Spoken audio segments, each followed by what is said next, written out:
Welcome to Ravikiranalu TV. ముందుగా headlines చూద్దాం. జగన్ నెల్లూరు పర్యటనపై మంత్రి ఆనం వ్యాఖ్యలు. సహచరులను పరామర్శించేందుకు జగన్ జైలుకు వెళ్తున్నారనే ఆరోపణ. దోపిడీ హత్యల వెనుక జగన్ ప్రమేయం ఉందన్న ఆనం.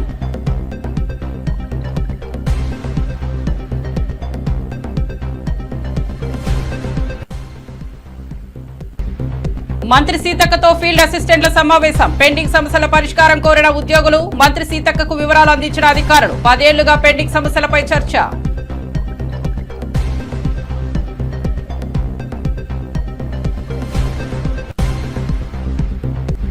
బీసీ రిజర్వేషన్లపై కాంగ్రెస్ బీజేపీ కుట్రలు జరుగుతున్నాయి. మోరీ రాహుల్ కు చిత్తశుద్ది లేదన్న మాజీ ఎంపీ వినోద్. గంటలో రిజర్వేషన్లు పెంచవచ్చని స్పష్టం చేసిన నేత. బీసీల కోసం పార్లమెంట్లో ప్రయత్నం చేయాలన్న డిమాండ్.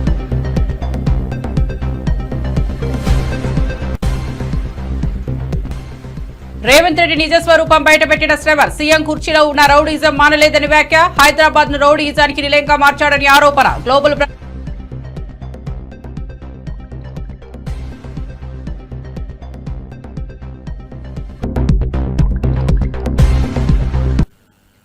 ఇక వార్త వివరాల్లోకి వెళ్తే మాజీ సీఎం జగన్ నెల్లూరు పర్యటనపై మంత్రి ఆనం రామనారాయణ రెడ్డి తీవ్ర స్థాయిలో విరుచుకుపడ్డాడు. దోపిడీలు హత్యలు చేసిన వారిని పరామర్శించేందుకే జగన్ తిరుగుతుంటారని ఎద్దేవా చేశారు. గత ప్రభుత్వ హయాంలో దేవతా విగ్రహాలు, ఆలయాలు ధ్వంసమయ్యాయని గుర్తు చేశారు. ప్రతి అక్రమానికి జగన్ పరామర్శగా వెళ్తారని విమర్శించారు. ఇది పరామర్శల ప్రభుత్వం కాక దౌర్జన్యాల పాలన అని ఆరోపించారు. రాష్ట్ర ప్రజలు మేల్కొని విచక్షణతో జగన్ పర్యటనను చూడాలని పిలుపునిచ్చారు. కాదు, జైల్లో ఉన్నటువంటి తన సహచరులను పరామర్శించడానికి,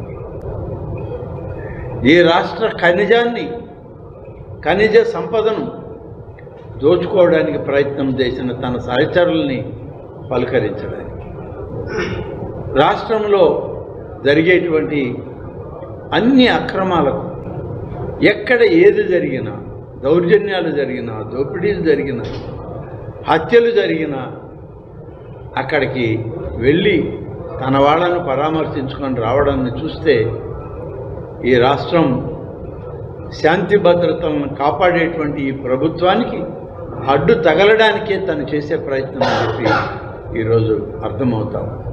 ఆగమ శాస్త్ర ప్రకారమే ఆలయాల్లో నిర్వహించాలని చెప్పి ఆదేశం ఇచ్చాం. ధూపదీప నైవేద్యం ప్రకారం గతంలో 5,000 రూపాయలు ఇస్తున్నటువంటి ఆలయాల్ని సంఖ్యను పెంచి ఇవాళ 5,523 ఆలయాల్లో 10,000 రూపాయలు ధూపదీప నైవేద్యాలు ఇవ్వడానికి ఇవాళ ఏర్పాటు చేశాం. చిన్న ఆలయాల్లో, చిన్న గ్రామాల్లో కూడా పవిత్రత రావాలి అని చెప్పి ఈ కార్యక్రమం తలపెట్టాం. మేము వచ్చాక 206 ఆలయాల్లో పునర్నిర్మాణ కార్యక్రమాలను మొదలుపెట్టాం. ఇవాళ అన్ని పనులు కలిపి 998 పనులు ఈ దేవాదాయ శాఖలో పునర్నిర్మాణ కార్యక్రమాలకి 772 కోట్ల రూపాయలను వెచ్చించి ఇవాళ పనులు చేస్తూ ఉన్నాం. 489 పనులను పూర్తి చేశాం. టీవీకే అధినేత విజయ్ 2026లో తమిళనాడులో చారిత్రాత్మక ఎన్నికలు జరగబోతున్నాయని ప్రకటించారు. 1966లో అన్నాదురై ఏర్పాటు చేసిన తొలి ప్రభుత్వం తరహాలో ప్రజలు ఈసారి తాను నడిపే మార్పుకు ఆశీర్వాదం ఇవ్వబోతున్నారని తెలిపారు. ప్రజల సమస్యలు తీర్చే ప్రభుత్వం కావాలనే తపన ఉందని, తమిళల ప్రజల ఆకాంక్షల ప్రతిబింబంగా టీవీకే ఉద్యమించనుందని చెప్పారు. సామాజిక న్యాయానికి కలిసొచ్చే విధంగా పాలన సాగించాలని ఆయన పిలుపునిచ్చారు. 1967 and 1977 அது மாதிரி 2026 அமைய போகுது.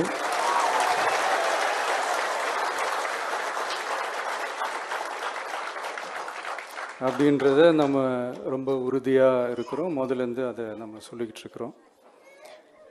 அந்த 2 மாபெரும் தேர்தல்களில்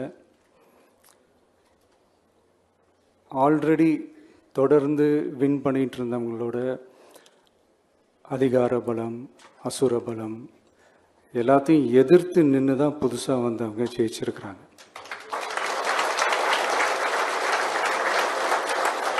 எப்படி ஜெயிச்சாங்க அப்படின்னு பார்க்கும்போது அது சிம்பிள் லாஜிக் தான். ஊருக்கு ஊர், வீதிக்கு வீதி, வீட்டுக்கு வீடு. அப்படின்னு போய் எல்லா மக்களையும் சந்திச்சிருக்கிறாங்க.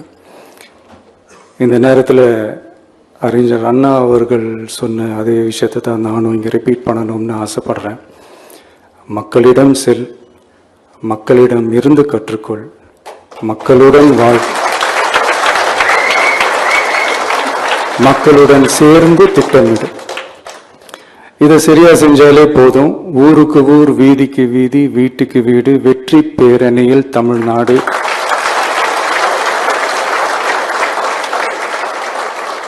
அப்படின்ற அந்த கான்செப்ட்ல எல்லா குடும்பங்களையும் ஒன்னா சேர்த்து, உறுப்பினர்களாக சேர்த்து நம்மளால கண்டிப்பா ஜெயிக்க முடியும்.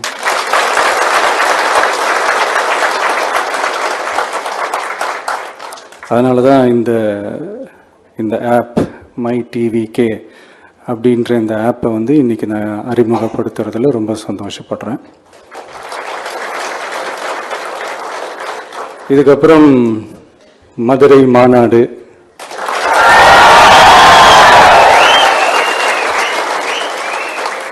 மக்கள் சந்திப்பு, பயணம் அப்படின்ட்டு தொடர்ந்து மக்களோட மக்களாக தான் இருக்க போகிறோம். அதனால இப்பிலிருந்து இதுக்கான வேலையை எல்லாரும் స్టార్ట్ பண்ணுங்க. நாம் இருக்கிறோம். కడపలోని ఓ నర్సింగ్ కళాశాల యాజమాన్యం విద్యార్థులకు సర్టిఫికెట్ ఇవ్వాలంటే 10,000 ఇవ్వాలని స్పష్టంగా చెప్పిన ఘటన కలకలం రేపింది. విద్యార్థులు పేదవారమేనని చెప్పిన యాజమాన్యం కనికరం చూపలేదని బాధితులు వాపోతున్నారు. తల్లిదండ్రులతో సహా వారిని బయటకు తరిమేయడం జరిగిందని తెలిపారు. ఆగ్రహంతో పోలీసులు అక్కడికి వచ్చి విచారణ ప్రారంభించగా వారికైతే ఉచితంగా ఇస్తున్నామని కాలేజీ యాజమాన్యం తెలిపారు. కానీ మళ్లీ విద్యార్థులకు డబ్బులు ఇవ్వాలని ఒత్తిడి తెచ్చారు. దండీలు అందరు రిక్వెస్ట్ చేసేది, ఎవరు రిక్వెస్ట్ చేయరు, కొట్లాడుకోస్తారా ఎవరు, అందరు రిక్వెస్ట్ చేసేది. ఆ ఫోన్ చేసి మాట్లాడు, నేను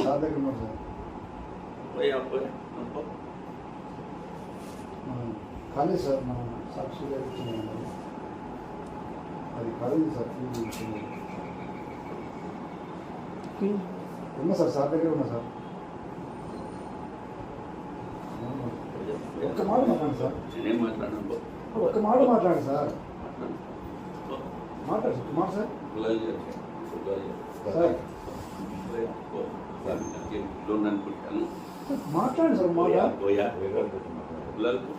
కార్పొరేటర్ సార్.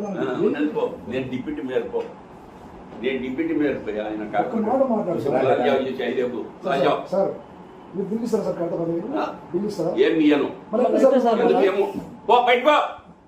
ఎట్లా సార్ మీరు గట్టిగా సార్? ఏం ఇయ్యను, పో బయట పో. ఒక్క నిమిషం సార్. బయట పో, నేను పో, దిగాను పో.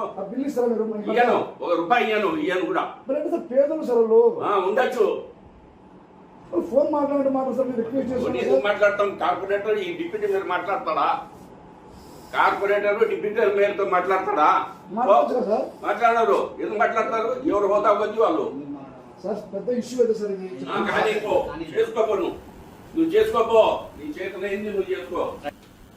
జనసేన నేత గోపీకృష్ణ పార్టీ నాయకత్వంపై అసంతృప్తిగా స్పందించగా నాగబాబు అసహనం వ్యక్తం చేశారు. విశాఖ సౌత్ నియోజకవర్గంలో టీడీపీకి పట్టు ఎక్కువగా ఉందని, జనసేన నేతలకే గౌరవం లేదని గోపీకృష్ణ వ్యాఖ్యానించగా నాగబాబు వెంటనే మైక్ తీయించమని ఆదేశించారు. ఈ ఘటనతో జనసేనలో అంతర్గత కలహాలు మరోసారి వెలుగులోకి వచ్చాయి. పార్టీ శ్రేణుల్లో తలెత్తుతున్న విభేదాలు పార్టీ భవిష్యత్తుపై ప్రశ్నలు రేపుతున్నాయి. భీమిలిలో టీడీపీ ఎమ్మెల్యే ఉన్నారు, విష్ణు కుమార్ రాజు గారు నార్త్లో ఉన్నారు అన్నారు. సౌత్ లో మాకు ఎమ్మెల్యే గారు ఉన్నా సరే టీడీపీ ఆత్మహత్య ఎక్కువైపోయింది. అది మీరు పవన్ కళ్యాణ్ గారు దృష్టి తీసుకెళ్ళాలి సార్. ఎందుకంటే మా ఎమ్మెల్యే గారు ఏ కార్యక్రమం ఇచ్చినా సరే వెంటనే సాల్వ్ చేసుకున్నాం కానీ సార్ ఎవరికి తగిన గుర్తింపు రావట్లేదు. అది మాత్రం మీరు పార్టీలో ఉన్నాం సార్. ఎగ్జాంపుల్ సార్ స్టేజ్ మీదకి ఇప్పుడు మేము ఎగ్జాంపుల్ ఇది అది కదా సార్, కూటమి స్టేజ్ దగ్గర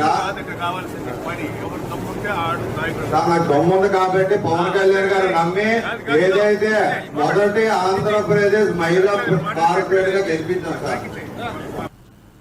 బీసీ రిజర్వేషన్ల పెంపు కేంద్ర ప్రభుత్వంతో పాటు కాంగ్రెస్ పార్టీ చేతిలోనే ఉందని మాజీ ఎంపీ వినోద్ బోయినపల్లి అన్నారు. మోదీకి చిత్తశుద్ది లేదని, రాహుల్ అడగడం లేదని విమర్శించారు. బీసీలను మోసగించాలనే ప్రయత్నమే ఈ మౌనంలో కనిపిస్తోందన్నారు. 1 గంటలో పార్లమెంట్ నిర్ణయం తీసుకునే అవకాశం ఉండగా ఎందుకు పెంపు చేయడం లేదని ప్రశ్నించారు. కేంద్ర ప్రభుత్వానికి స్పష్టత అవసరమని డిమాండ్ చేశారు. ముఖ్యంగా రెండు జాతీయ పార్టీలు భారతీయ జనతా పార్టీకి కాంగ్రెస్ పార్టీకి మేము ఒక ప్రశ్న వేస్తున్నాం. ఎవరిని మోసం చేయదలుచుకున్నారు మీరు? తెలంగాణ ప్రజల్ని, ముఖ్యంగా వెనకబడ్డ తరగతుల బిడ్డల్ని ఎందుకు మోసం చేస్తున్నారు బీజేపీ అండ్ కాంగ్రెస్ పార్టీలు? మీరు నేషనల్ పొలిటికల్ పార్టీస్, ఈ దేశాన్ని పరిపాలించింది మీ ఇద్దరే. కాంగ్రెస్ బీజేపీ ఈ దేశాన్ని పరిపాలించింది గత 70 సంవత్సరాలు, ప్రత్యేకంగానే అయితే సపోర్ట్ చేసి. కానీ ఇది చిత్తశుద్ధి ఉంటే మీరు చేయాల్సిన పని ఏంది? సుప్రీంకోర్టు ఇదివరకే ఇందిరా సహాని కేసులో స్పష్టంగా జడ్జిమెంట్ ఇచ్చింది. 50% రిజర్వేషన్లు కంటే ఎక్కువ ఉండకూడదనే ఒక జడ్జిమెంట్ వచ్చింది ఈ దేశంలో. అత్యున్నత న్యాయస్థానం సుప్రీంకోర్టు జడ్జిమెంట్ ఇచ్చింది. దాన్ని ఏ విధంగా మీరు ఓవర్కమ్ కాగలుగుతారు? అన్లెస్ శాసనసభలు కానీ లేకపోతే పార్లమెంట్ కానీ ఏ చట్టాలని నిజంగా ప్రజలకు సేవ చేసే చట్టాలు, వాటిని కోర్టుల బారి నుండి రక్షించాలంటే 9th షెడ్యూల్లో పెట్టాలి. 9th షెడ్యూల్ అనేది ఏంటి? రాజ్యాంగంలో 9th షెడ్యూల్. ఎప్పుడు అది రాజ్యాంగం రచించినప్పుడు దాన్ని పొందపరచలేదు. 1950 జనవరి 26వ తారీఖు నాడు. ఒక సంవత్సరం కాలం తర్వాత మన దేశ మొదటి ప్రధాని పండిత్ జవహర్లాల్ నెహ్రూ గారు 1951లో రాజ్యాంగ సవరణ చేసి 9th షెడ్యూల్ని రాజ్యాంగంలో పొందుపరిచారు. ఏ ఉద్దేశంతో 9th షెడ్యూల్ పొందుపరిచారు? ప్రజాసేవ కోసం, ప్రజా సంక్షేమం కోసం చట్టాలు వచ్చినప్పుడు ప్రభుత్వాలు, రాష్ట్ర ప్రభుత్వాలు కానీ పార్లమెంట్ కానీ తీసుకొచ్చినప్పుడు కోర్టులోకి వెళ్ళి వాటిని ఛాలెంజ్ చేసి వాటిని నిర్వీర్యం చేయడానికి ప్రయత్నాలు జరుగుతాయి ప్రజాస్వామ్య వ్యవస్థలో. కోర్టుల ఇంటర్ఫియరెన్స్ లేకుండా ఉండడానికి కొన్ని ప్రత్యేకమైన చట్టాల్ని 9th షెడ్యూల్లో పొందపరచని చెప్పి 1951లో అప్పుడు ల్యాండ్ రిఫార్మ్స్ తీసుకొచ్చినప్పుడు దాన్ని రక్షించడానికి ఆ చట్టం తీసుకురావడం జరిగింది, 9th షెడ్యూల్. మరి ఇందిరా సహాని కేసు 50% కంటే రిజర్వేషన్లు ఎక్కువ ఉండకూడదని చెప్పి సుప్రీంకోర్టు అత్యున్నత న్యాయస్థానం తీర్పిచ్చింది. కాబట్టి ఆ తీర్పు నుండి రక్షించబడి ఆ తీర్పు దీనికి వర్తించదు అనే విధంగా చిత్తశుద్ధితోని మీరు ఈ బీసీలకు రిజర్వేషన్లు తీసుకురావాలంటే 9th షెడ్యూల్లో దాన్ని పెట్టాలి. మా పార్టీ బీసీ సెల్ నాయకత్వం పదే చెప్తుంది. ఇందిరా పార్క్ దగ్గర ధర్నా అయినప్పుడు చెప్పింది. నిన్న కూడా సభ ఏర్పాటు చేసి ఆ సమావేశంలో చర్చించి పత్రికా విలేకరుల ద్వారా కూడా చెప్పడం జరిగింది. నేను మిగతా విషయాలకు ఓడడం లేదు. బీజేపీ పార్టీ పార్లమెంట్లో, లోక్సభలో లీడర్ ఆఫ్ ది హౌస్ ప్రధానమంత్రి మోడీ గారు, ఎదురుగా కూర్చునేది ప్రతిపక్ష నాయకుడు రాహుల్ గాంధీ గారు. కాంగ్రెస్ పార్టీకి దాదాపు ఇప్పుడు 90 సీట్ల కంటే ఎక్కువ వచ్చినాయి, పెద్ద ప్రతిపక్షం లోక్సభలో. దాని నాయకుడు రాహుల్ గాంధీ గారు ఇటు కూర్చుంటాడు, ప్రధానమంత్రి గారు ఇటు కూర్చుంటాడు. వీళ్ళిద్దరు కలుసుకుంటే గంట లోపల ఈ బిల్లు తీసుకురావచ్చు. జగన్ పర్యటనను అడ్డుకునేలా చర్యలు తీసుకుంటున్నారని వైఎస్ఆర్సీపీ అధికార ప్రతినిధి పుట్టా శివశంకర్ రెడ్డి ఆరోపించారు. సింగపూర్ నుంచి పెట్టుబడులు తేవాలన్న ఆలోచన కన్నా జగన్ ను జనం కలవకుండా చేయాలన్న ఆలోచనే ప్రభుత్వానికి కనిపిస్తోందన్నారు. రాజకీయ ప్రేరణతోనే ఆంక్షలు విధిస్తున్నారని తెలిపారు. ప్రజాదరణ చాటి చెప్పే జగన్ పర్యాటకులపై ప్రభుత్వ చర్యలు ప్రజాస్వామ్యాన్ని ఉల్లంఘిస్తున్నారని వ్యాఖ్యానించారు. వాళ్ళ అబ్బాయి ఉలక్కిపడి నెల్లూరులో ఏ విధంగా జనాన్ని అరికట్టాలి, జగన్మోహన్ రెడ్డి గారి దగ్గరికి ఏ విధంగా వెళ్లకుండా చూడాలి అనేటువంటి ఆలోచన తప్ప అక్కడికి వెళ్లి కాస్త పెట్టుబడులు తెద్దాము, రాష్ట్రం గురించి ఆలోచన చేస్తాం అనేటువంటిది ఒక్క క్షణమైనా వాళ్ళకు తీరుకుండదు. ఎప్పుడు జగన్మోహన్ రెడ్డి గారిని ఏ విధంగా అరికడతాము, జనాలను ఏ విధంగా రాకుండా చేద్దాం అనేటువంటి ఉద్దేశంతోనే ఈ రోజు చూస్తే విచిత్రమైనటువంటి ఆంక్షలు. మొన్న చూసాము మన బంగారపాలెంలో మామిడి రైతులు పరామర్శించడానికి వెళ్తే అక్కడ అల్ల కల్లోలంగా 3 ఎస్పీలు, ఒక డిఐజీ దిగి జగన్ గారి భద్రత కోసం కాదు, కేవలము జనాలను ఏ విధంగా రాకూడదు అనేటువంటిది ఆలోచనతో. సో అంతకుముందు పొదిల్లో చూసాము, తర్వాత సత్తెనపల్లిలో చూసాము. ఈ జన సమూహాన్ని చూసేసి వాళ్ళ యొక్క చైర్లు కదిలిపోతున్నటువంటి సందర్భంలో రేపు నెల్లూరుకి వెళ్తే ఏ విధంగా అరికెట్టాలని హెలిప్యాడ్ పర్మిషన్ ఇవ్వక గతంలో చూసాము. తర్వాత ఈ రోజు కేవలం 10 మందిని మాత్రం హెలిప్యాడ్ దగ్గరికి అనుమతిస్తారట. మొత్తం నేషనల్ హైవేస్ అన్ని కూడాను చెక్ పోస్టులు పెట్టి ఎక్కడికక్కడ తనిఖీలు చేసి, అదేవిధంగా లాడ్జీలు, హోటళ్లు హాస్పిటల్లో కూడాను ఎవరెవరు ఉన్నారు, ఎవరు రాకూడదు అనేటువంటి తనిఖీలు చేస్తున్నారంటే ఎంత భయం జగన్ గారంటే మీకు, ఎందుకంత భయము? అదేవిధంగా ఆ ప్రసన్న కుమార్ రెడ్డి గారి తల్లి ఎవరైతే ఉన్నారో మీ మామ ఎన్టీఆర్ సహచరుడు నల్లపురెడ్డి ప్రసన్న కుమార్ రెడ్డి తండ్రి ఆ శ్రీనివాసరెడ్డి గారి భార్యని భయోందోళనకు గురి చేసేసి వాళ్ళ ఇంట్లో దాడులు చేసేసి కార్లను కూడా టన్ను చేసినటువంటి పరిస్థితుల్లో ఆ కుటుంబాన్ని పరామర్శించడానికి వెళ్తా ఉంటే మీరు 100 మందే ఉండాలి, అక్కడ ఎవరు ఉండకూడదు, ఫ్లెక్సీలు పెట్టకూడదు, పోలీస్ యాక్ట్ 30 ఉంది. ఇంత భయాందోళన ఉన్న అవసరమా చంద్రబాబు నాయుడు గారు మీకు? ఎందుకంత? ఏం చేయబోతున్నారు మీరు? పరిపాలన గాలి వదిలేసేసి జగన్మోహన్ రెడ్డి గారి చుట్టూ జగన్ జపం చేస్తా, జగన్ జగన్ జగన్ జగన్. ఎందుకయ్యా మీ తండ్రి కొడుకు కింద భయము? వైఎస్ఆర్సీపీకి చెందిన పిన్నెల్లి అనుచరుడు తురకా కిషోర్ కు పీడీ యాక్ట్పై కోర్టు బెయిల్ మంజూరు చేయడంతో జైలు నుంచి బయటకు వస్తూనే మరో కేసులో పోలీసులు అరెస్ట్ చేశారు. కుటుంబ సభ్యులు అరెస్టును అడ్డుకునేందుకు ప్రయత్నించగా గుంటూరు జైలు వద్ద హైదరాబాద్ పోలీసులు రెంటచింతల స్టేషన్ కు తరలించారు. పలు హత్యాయత్నం కేసుల్లో నిందితుడిగా ఉన్న కిషోర్ పై ప్రజల్లో మిశ్రమ స్పందన వ్యక్తమవుతోంది.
యుద్ధ అంశాల్లో మూడో వ్యక్తి ప్రమేయం అనూహ్యమని కాంగ్రెస్ అధ్యక్షుడు మల్లికార్జున ఖర్గే వ్యాఖ్యానించారు. బీజేపీ ఎందుకు మూడో వ్యక్తిని ఆహ్వానించిందో చెప్పాలని డిమాండ్ చేశారు. కాంగ్రెస్ మూడో వ్యక్తిని ఊహించలేదని, జోక్యం చేయడాన్ని తాను ఖండిస్తున్నట్లు తెలిపారు. దేశ రక్షణ వంటి కీలక అంశాల్లో స్పష్టత ఉండాలని, ప్రజలకు అసలు కథనం చెప్పాలని అన్నారు. भाषण समाप्त होने तक 30 दफा हो जाएगा तो वो बोलते रहा, इनमें हिम्मत नहीं है कि वो झूठ बोल रहा है और हम इसको सहन नहीं करेंगे. We don't tolerate such nonsense. बोलने की हिम्मत इनमें नहीं है. दाल में कुछ काला है, कुछ कमजोरियां हैं, इसीलिए ये लोग बोलते नहीं. और हमारी पॉलिसी ये रही कि जब हमारी पॉलिसी ये है कोई थर्ड पर्सन्स हमारे बीच में निगोशिएशन करने के लिए हमने कभी माना नहीं और आज भी हम नहीं मानते. इन्होंने कैसा माना, क्यों माना, क्या कमजोरी है, ये सब देश को बताना चाहिए. 2 घंटे भाषण में कभी ट्रंप का नाम लेके उन्होंने बोला. हम तो इतना हंगामा कर रहे सभी लोग, लेकिन उनकी हिम्मत नहीं. उसको एक 2 दफा उनका नाम लेके सब झूठ बोल रहे हैं. मेरे इमेज को खराब करने के लिए, देश के इमेज को खराब करने के लिए सब कुछ कर रहे हैं. कल ही कहा था आपको, मेरे भाषण समाप्त होने तक 30 दफा हो जाएगा तो वो बोलते रहा, इनमें हिम्मत नहीं है कि वो झूठ बोल रहा है और हम इसको सहन नहीं करेंगे. We don't tolerate such nonsense. बोलने की हिम्मत इनमें नहीं है. दाल में कुछ काला है, कुछ कमजोरियां हैं, इसी తిరుపతిలో వైఎస్ఆర్సీపీ నేత భూమన అభినయ్ రెడ్డి నేతృత్వంలో జగన్ కు భద్రత కల్పించాలని డిమాండ్ చేస్తూ ధర్నా నిర్వహించారు. జగన్ కు ప్రజల్లో ఉన్న ఆదరణను చూసి భయపడుతున్న ప్రభుత్వం భద్రత తగ్గించిందని ఆరోపించారు. జగన్ కు ఎలాంటి ప్రమాదం జరిగినా ప్రభుత్వమే బాధ్యత వహించాలని పెద్ద సంఖ్యలో కార్యకర్తలు పాల్గొన్నారు.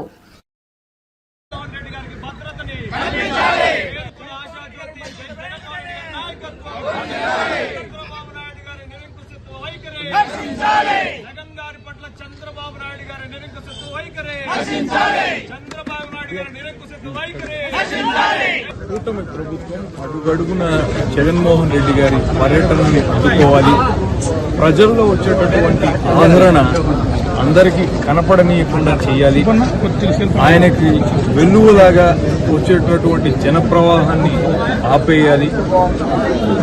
ప్రజాస్వామ్యంలో ప్రతిపక్షపు గొంతును నొక్కేయాలి అనే ప్రయత్నం నిరంతరం చేస్తూ ఉండడం అత్యంత బాధాకరమైనటువంటి విషయం.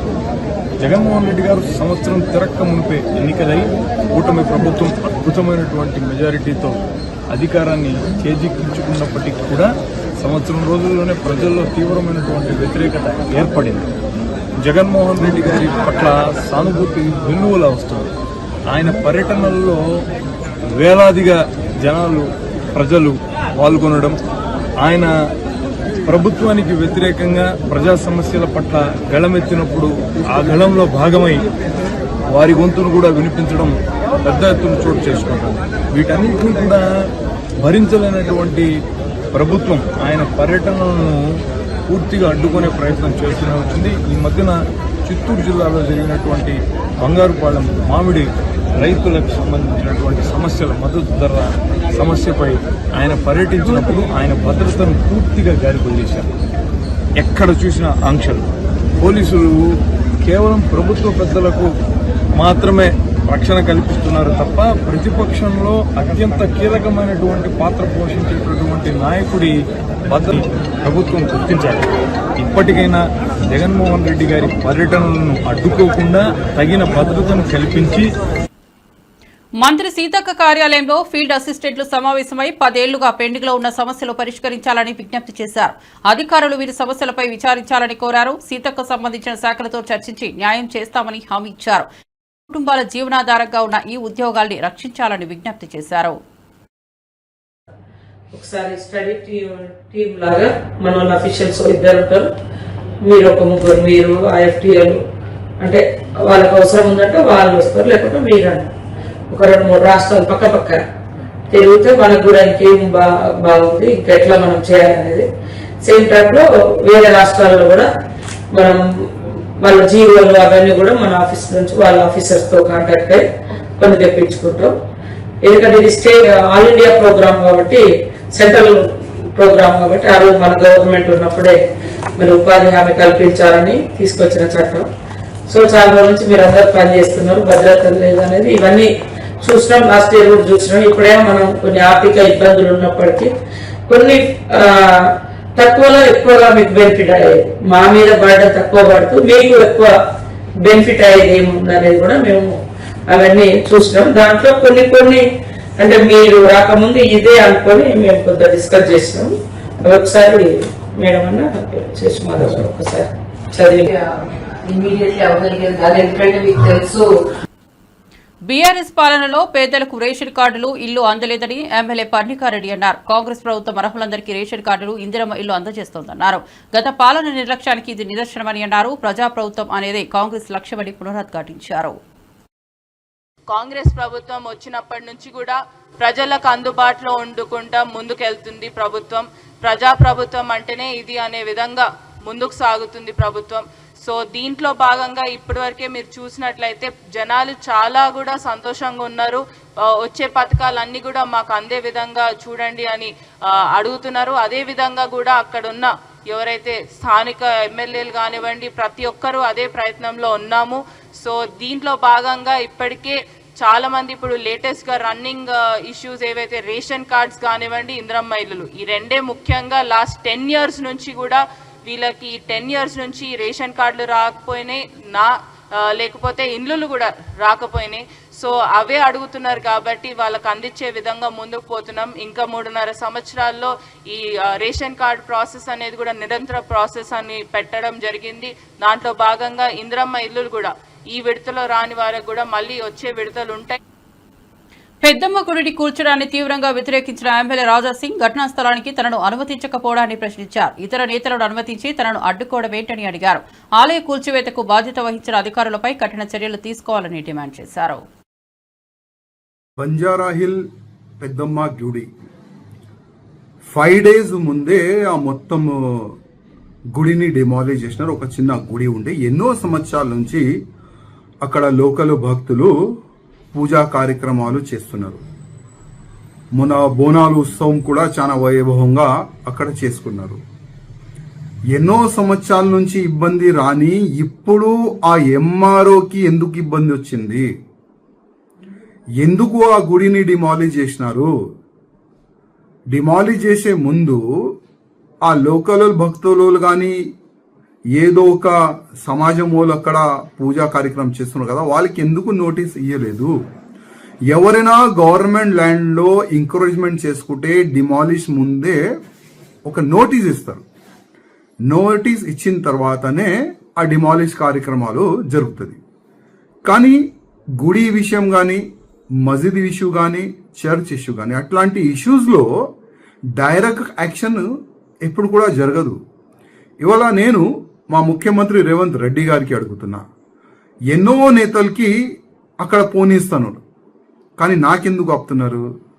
దాదాపు 4 days నుంచి ఒకటే ఒక టార్చర్. రాయసింగ్ నువ్వు ఇల్లొద్దు వస్తున్నారు, పోలీసు వాళ్ళు హౌస్ అరెస్ట్ చేస్తున్నారు, కేసులు పెడతాం, మాది పెడతాం, ఇది పెడతాం, మీ కార్యకర్తల మన కేసులు అవుతుంది, మీరు వెళ్తే మీ కార్యకర్తలు మీ ఎంబడి వస్తారు, వాళ్ళకి ఇబ్బంది అవుతుంది, ఈ విధంగా పోలీసు వాళ్ళు మాటలు మాట్లాడుతున్నారు. మీ అందరికీ చెప్పేది ఒక్కటే, కేసులతో ఇప్పటి వరకు మేము భయపడలేము, ముందు కూడా భయపడాం. కానీ మా ఒక్కటే ఒక నివేదిక వచ్చి ఇష్యూ చేయాలే మా ఉద్దేశం లేదు. ఏ చేతు నుంచి మా గుడిని పలగొట్టినారో అదే చేతు నుంచి గుడి కట్టిస్తే చాలా బాగుంటుంది. గవర్నమెంట్ ల్యాండ్ అంటున్నారు కదా, ఇవాళ ఎన్నో గవర్నమెంట్ ల్యాండ్లో, మున్సిపల్ ల్యాండ్లో మసీద్ కట్టలేదా? దర్గాలు కట్టలేదా? చర్చ్లు కట్టలేదా? డిమాలిష్ చేసే అంత దమ్ము గవర్నమెంట్కి ఉన్నదా? ఇవాళ నేను అడుగుతున్నాను. హిందువులు ఏం చేయరు, హిందూ ఐక్యతం లేదు, అదే కదా మీ ఉద్దేశం. అందుకోసం మా హిందూ దేవాలయాలపైన మీరు టార్గెట్ చేసి డిమాలిష్ చేస్తున్నారు. ముఖ్యమంత్రి గారు ఇమ్మీడియట్ గా ఆ ఎంఆర్ఓ పైన క్రిమినల్ కేసు బుక్ చేయాలి, ఆ గుడిని డిమాలిష్ చెయ్యండి. ఆదేశం ఇచ్చిన ప్రతి రేవంత్ రెడ్డి ముఖ్యమంత్రి అయినా పాతతత్వం మార్చుకోలేదని ఎమ్మెల్సీ దాసోజు శ్రవణ్ విమర్శించారు. సీఎం స్థాయిలో ఉండి రౌడీజాన్ని ప్రోత్సహిస్తున్నారని ఆరోపించారు. గ్లోబల్ బ్రాండ్ అయిన హైదరాబాద్ ను అట్టడుగు స్థాయికి తీసుకెళ్లారన్నారు. ప్రజలు ఇది గమనించాలని పిలుపునిచ్చారు. ఇంటర్వ్యూలో మాట్లాడుతూ అన్నారు, నేను ముఖ్యమంత్రి కాకపోతే రౌడీని అయి ఉండేవాడిని అని చెప్పని. నేను ముఖ్యమంత్రిని కాకపోతే ఏం పని చేసి ఉండేవాడివి అంటే నేను రౌడీని అయి ఉండేవాడిని అని చెప్పని. ఓల్డ్ హ్యాబిట్స్ డై హార్డ్ అని చెప్పని ఒక సామెత ఉన్నది. ఆ సామెత ఇవాళ తెలంగాణలో ముఖ్యమంత్రి కుర్చీలో కూర్చున్నప్పటికీ కూడా కుక్కతో ఒక గుండ్రాయి కట్టిన చక్కగా కాదన్నట్టుగా ఇవాళ తన నిజ స్వరూపాన్ని ఇవాళ కొనసాగిస్తున్నటువంటి ఒక పరిస్థితి ఇవాళ స్పష్టంగా చూస్తా ఉన్నాం. Telangana is known to be a peaceful state. Particularly Hyderabad ఒక గ్లోబల్ సిటీగా అభివృద్ధి చెంది అంతర్జాతీయ పెట్టుబడులకు కేంద్రంగా మారి, మేము బాంబేలో ఉండం, మేము కలకత్తాలో ఉండం, మేము మద్రాసులో ఉండం, ఢిల్లీలో ఉండం, మేము హైదరాబాద్లో ఉంటామని చెప్పని దేశ నలుమూలల నుండి వాళ్ళ హైదరాబాద్కి వచ్చి హైదరాబాద్లో సెటిల్ అవుతున్నటువంటి ఒక పీస్ఫుల్ సిటీని, గ్లోబల్ సిటీని ఇవాళ 18 నెలల రేవంత్ రెడ్డి పాలనలో రౌడీజానికి అడ్డాగా మార్చి, గూండాయిజానికి అడ్డాగా మార్చి ఇవాళ మొత్తం బ్రాండ్ హైదరాబాద్ను, గ్లోబల్ బ్రాండ్ హైదరాబాద్ను సర్వనాశనం చేస్తా ఉన్నారు. దానికి ప్రతీకగానే యథా రాజా తదా ప్రజ అన్నట్టుగా ఆయనే ఎట్లున్నాడు కాబట్టి మేమెందుకు తక్కువ ఉండాలన్నట్టుగా ఇవాళ మైనంపల్లి హనుమంతరావు గారు కావచ్చు, లేకపోతే ఆయన కొడుకు రోహిత్ రావు గారు కావచ్చు, వీళ్ళంతా కూడా మల్కాజ్గిరిలో మన జరిపినటువంటి ఒక దుర్మార్గమైనటువంటి ఒక రౌడీజాన్ని. కాంగ్రెస్ నేత మైనంపల్లి హనుమంతరావు ఎమ్మెల్యే రోహిత్ అనుచరులపై పీడీ యాక్ట్ వేయాలని ఆర్ఎస్ ప్రవీణ్ కుమార్ డిమాండ్ చేశారు. తమ పార్టీ అధికారంలోకి వచ్చిన వెంటనే ఈ గూండాలను జైల్లో పెడతామని హెచ్చరించారు. ప్రజలకు భద్రత కల్పించేందుకే ఇది అవసరమన్నారు. ప్రజల చేత ఎన్నుకోబడ్డ ప్రజాప్రతినిధులను కూడా ఈ రోజు వీళ్ళు బెదిరించే స్థాయికి వచ్చిండ్రు. వీళ్ళ అనుచరులను ఉసికొల్పి వీళ్ళని బెదిరించే స్థాయికి వచ్చిండ్రు. ఆయన కూడా పోలీసు శాఖ మిన్నకుండా ఉండడం కరెక్ట్ కాదు. వీళ్ళకి మీరు ఊతం ఇచ్చినట్టయితుంది. ముఖ్యమంత్రి అదే భాష మాట్లాడుతున్నాడు, ఆయనే హోంమంత్రి మన దురదృష్టానికి. అదే విధంగా ముఖ్యమంత్రి అండ చూసుకొని మైనంపల్లి హనుమంతరావు గారు, అదే విధంగా వాళ్ళ కొడుకు మైనంపల్లి రోహిత్ రావు గారు విపరీతంగా గుండాగిరి చేస్తా ఉన్నారు, భయపెట్టిస్తా ఉన్నారు. పోలీసుల మౌనం సరికాదు. మీరు are not able to give confidence to the people of Telangana. If you can't tackle గుండాయిజం like this, then what is that you are going to assure to people of Telangana? అందుకొరకే మేము ఈరోజు మళ్ళొకసారి పోలీస్ శాఖకు రిక్వెస్ట్ చేస్తున్నాం, వీళ్ళ మీద రౌడీ షీట్లు ఓపెన్ చేయండి, వీళ్ళని గుడ్ బిహేవియర్ కింద బైండ్ ఓవర్ చేయండి, అదే విధంగా వీళ్ళని పీడీ యాక్ట్ కింద జైలుకు పంపించండి. అదే విధంగా చివరిగా ఒకటే చెప్తున్నాం, కేసీఆర్ గారు మా అందరికి కూడా ఒక మంచి సంస్కృతి నేర్పించిండ్రు, చట్ట ప్రకారం నడుచుకునే సంస్కృతి నేర్పించిండ్రు. వీళ్ళలాగా మేము కూడా వీళ్ళ కాళ్ళు ఇరుగొట్టలేక కాదు. దయచేసి తెలంగాణ ముఖ్యంగా మైనంపల్లి హనుమంతరావు గారు, మైనంపల్లి రోహిత్ రావు, ఆయన అనుచరులు ఎవరైతే ఉన్నారో మేము ఆ పని చేయలేక కాదు, కానీ చట్టాన్ని గౌరవిస్తూ, రాజ్యాంగాన్ని గౌరవిస్తూ కేసీఆర్ గారు ఏ విధంగా అయితే నడుచుకోమన్నారో ఆ విధంగా నడుచుకోమన్నందుకే మేము ఇలా మరి సంయమనంతో బతుకుతున్నాం, సంయమనంతో రాజకీయాలు చేస్తున్నాం. ఇప్పటికైనా బుద్ధి తెచ్చుకోండి. రాబోయే బీఆర్ఎస్ ప్రభుత్వంలో తప్పకుండా ఈ మల్కాజ్గిరి, మేడ్చల్ అయితే గూండాలు ఎవరైతే ఉన్నారో వాళ్ళందరూ కూడా తప్పనిసరిగా జైళ్లలో ఉండడం ఖాయం.